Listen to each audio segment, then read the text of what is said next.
చాటుకు వెళ్లి తవుడు తింటూ ఊరందరికీ నీతులు చెబుతోంది యూరోప్. అంటే తాను దొంగ పనులు చేస్తూ ప్రపంచానికి మాత్రం యూరోపియన్ యూనియన్ నీతులు వల్లిస్తుంది. రష్యా నుంచి భారత్ కొనుగోలు చేస్తున్న చమురుపై యూరోప్ రాద్ధాంతం చేస్తుంది. చూసారా, యుక్రెయిన్పై రష్యా చేస్తున్న యుద్ధానికి భారత్ నిధులిస్తుందంటూ పెడబొబ్బలు పెట్టింది. యుక్రెయిన్ ప్రజల రక్తాన్ని భారత్ కళ్ళ చూస్తుందంటూ ఆరోపించింది. కానీ తాను చేస్తున్న దొంగ పనులు మాత్రం యూరోప్ దాచిపెడుతుంది. ఇప్పుడు యూరోప్ చేస్తున్న దొంగ పనులు బట్టబయలయ్యాయి.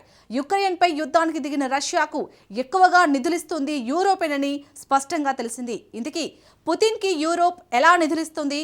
ఎలాంటి లూప్ హోల్స్ ని అడ్డు పెట్టుకొని రష్యా గ్యాస్ చమురుని యూరోప్ కొనుగోలు చేస్తోంది? Let's watch. నీతుల మాటున యూరోప్ గలీజ్ సీక్రెట్స్ ఏంటి? భారత్ చేస్తే తప్పు, EU చేస్తే ఒప్పవుతోందా? పుతిన్ యుద్ధానికి నిధులు ఇస్తున్నది ఎవరు? చెప్పేవి శ్రీరంగ నీతులు, చేసేవి దొంగ పనులు. అంటే పైకి మాత్రం నీతులు చెప్తారు, వాళ్ళు మొత్తం దొంగ పనులే చేస్తారని అర్థం. ఈ సామెత ఇప్పుడెందుకు అనుకుంటున్నారా? ఇది యూరోప్ గురించి. సాధారణంగా నీతులు బోధించడానికి యూరోప్ దేశాలు ముందుంటాయి.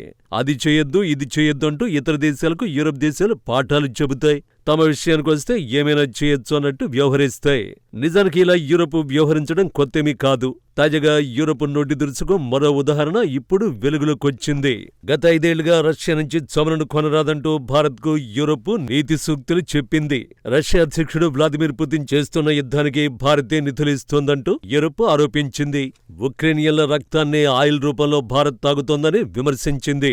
యుద్ధాన్ని ఆపాలంటే రష్యా నుంచి క్రూడ్ ఆయిల్ కొనరాదంటూ హితవులు చెప్పింది. కానీ ఉక్రెయిన్పై రష్యా యుద్ధానికి నిధులిస్తుంది ఎవరో తెలుసా? భారత్కు సూక్తులు చెప్పే అదే యూరోపియన్లే అనడంలో ఎలాంటి సందేహం లేదు.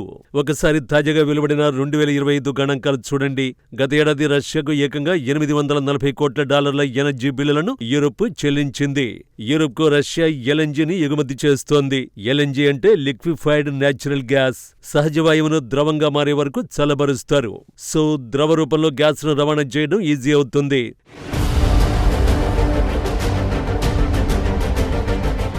యూరోప్ ఎక్కువ శాతం ఎల్ఎన్జీని రష్యా నుంచి కొనుగోలు చేస్తోంది. 2022 ఫిబ్రవరిలో ఉక్రెయిన్పై రష్యా సైనిక చర్యకు దిగింది. రష్యాను యుద్ధంలో అదుపు చేయాలంటే ఆ దేశానికి నిధులు వచ్చే అన్ని అవకాశాలను మూసివేయాలని యూరోప్ నిర్ణయించింది. అందులో భాగంగా రష్యా గ్యాస్ కొనుగోలు నిషేధిస్తామని యూరోప్ ప్రకటించింది. సింపుల్ గా చెప్పాలంటే రష్యా గ్యాస్ కొనుగోళ్లను నిలిపేస్తామని యూరోప్ హామీ ఇచ్చింది. కానీ ఈ హామీని యూరోప్ నిలబెట్టుకునేందుకు ఏమాత్రం ప్రయత్నం చేయడం లేదు. 5 ఏళ్లుగా రష్యా గ్యాస్ దిగుమతులు కొనసాగుతున్నాయి. 2025లో 1.5 కోటి టన్నుల రష్యన్ ఎల్ఎన్జీ యూరోపియన్ టెర్మినల్స్ కు చేరుకుంది.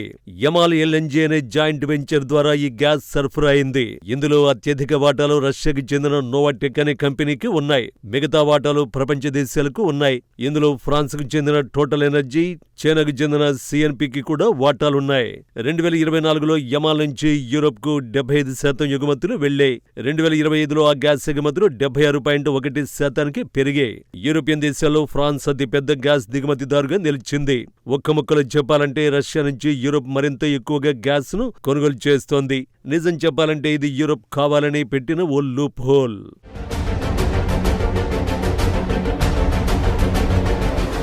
చిన్న లూప్ హోల్ ఆధారంగా రష్యా గ్యాస్ యూరోప్ కొనుగోలు చేసి ఇప్పుడు లాభపడుతోంది. మీకు తెలుసా, ఇప్పటివరకు రష్యా ఎల్ఎన్జీని యూరోప్ బ్యాన్ చేయనేలేదు. దీని గురించి యూరోప్ దేశాలు తరచూ మాట్లాడుతాయి. 2027 నాటికి పూర్తిగా రష్యా గ్యాస్ ను నిషేధిస్తామని ఆర్భాటంగా చెబుతాయి. కానీ యూరోప్ దేశాలు మాత్రం అలా చేయవు. కొన్ని రోజుల క్రితమే యూరోపియన్ పార్లమెంటులో ఓటింగ్ కూడా జరిగింది. రష్యన్ గ్యాస్ ను వినియోగించరాదని నిర్ణయించారు. గత 4 ఏళ్లుగా దీని గురించి యూరోప్ జోరుగా చర్చించింది. కానీ యాక్షన్ మాత్రం కరువైంది. అదే సమయంలో రష్యా గ్యాస్ దిగుమతుల్ని మాత్రం యూరోప్ పెంచుతోంది. నిజానికి ఉన్నట్టుండి రష్యా గ్యాస్ ను బ్యాన్ చేయడం యూరోప్ కు అసాధ్యం. ఎందుకంటే తూర్పు మధ్య యూరోప్ దేశాలు పూర్తిగా రష్యన్ గ్యాస్ మీదే ఆధారపడుతున్నాయి. రష్యా గ్యాస్ ను ఎక్కువగా కొనుగోలు చేసే దేశాల జాబితాలో యూరోప్ టాప్ లో ఉంది. మొత్తం రష్యా గ్యాస్ లో యూరోప్ 51% దిగుమతి చేసుకుంటోంది. చైనా 21%, జపాన్ 18% రష్యా గ్యాస్ ను కొనుగోలు చేస్తున్నాయి. ఇక రష్యా పైప్ లైన్ గ్యాస్ ను సైతం యూరోపే ఎక్కువగా కొంటున్నది. రష్యా గ్యాస్ పైప్ లైన్ ద్వారా ఈయుకు 37%, చైనాకు 30%, టర్కీకి 27% గ్యాస్ సరఫరా అవుతోంది. ఈ రోజు కూడా రష్యా గ్యాస్ ఎక్కువగా యూరోప్ కి చేరుకుంటోంది. కానీ దీని గురించి ఎవరూ నోరు మెదపరు. పుతిన్ యుద్ధానికి యూరోప్ అందిస్తున్న నిధుల గురించి ఎవ్వరూ మాట్లాడరు.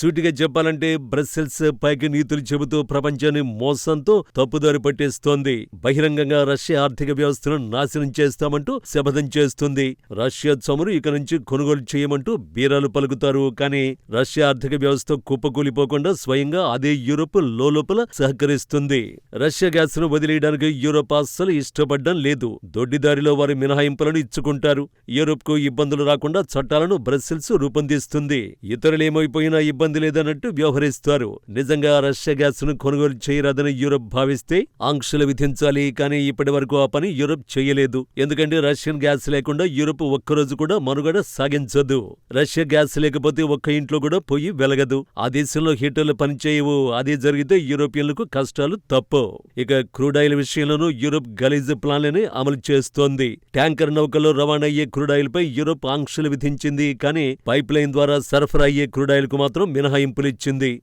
ఎందుకో తెలుసా? పైప్ లైన్ల ద్వారా యూరోప్కే రష్యా క్రూడాయిల్ను సరఫరా చేస్తోంది కాబట్టి. యూరోప్ చెప్పే దాంట్లో లాజిక్ అస్సలుండదు. తమ చెత్త కుట్ర ద్వంద్వ వైఖరి మాత్రమే ఉంటుంది.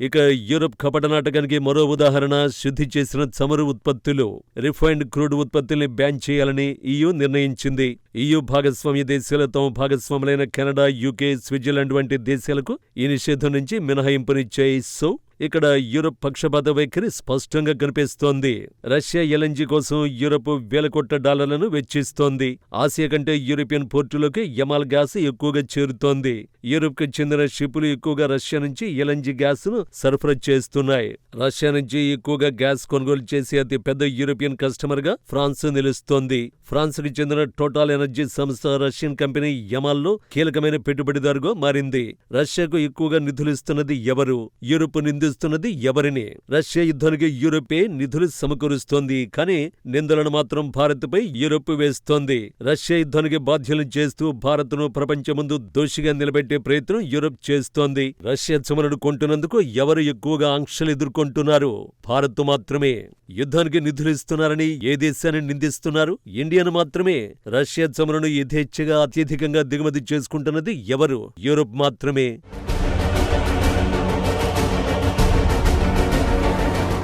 ఇదే గుంటనక్క యూరోప్ ఉక్రెయిన్పై యుద్ధానికి దిగిన రష్యాను తిట్టిపోస్తుంది. కానీ అమెరికా వేరే దేశంపై దాడి చేసి ఓ అధ్యక్షుని అపహరించినప్పుడు మాత్రం జిత్తులు మారి యూరోప్ మొక్కుబడి ప్రకటనలతో సరిపెడుతుంది. దశాబ్దాల తరబడి యూరోప్ తనను తాను ప్రపంచానికి నీతిని బోధించే పోలీసుగా ప్రకటించుకుంది. ఇతర దేశాలకు విలువలు, చట్టబద్ధమైన పాలన గురించి శుద్ధులు చెబుతుంది. తామే గొప్పవారమని కలరంగిచ్చుకుంది. కానీ యూరోప్ గోముఖ వ్యాఘ్రంగా అసలు రంగు బట్టబయలైంది. భారతదేశాన్ని వేలెత్తి చూపించే కనీస నైతిక హక్కు గాని విశ్వసనీయత గాని ఇప్పుడు యూరోప్కు ఏమాత్రం లేవు.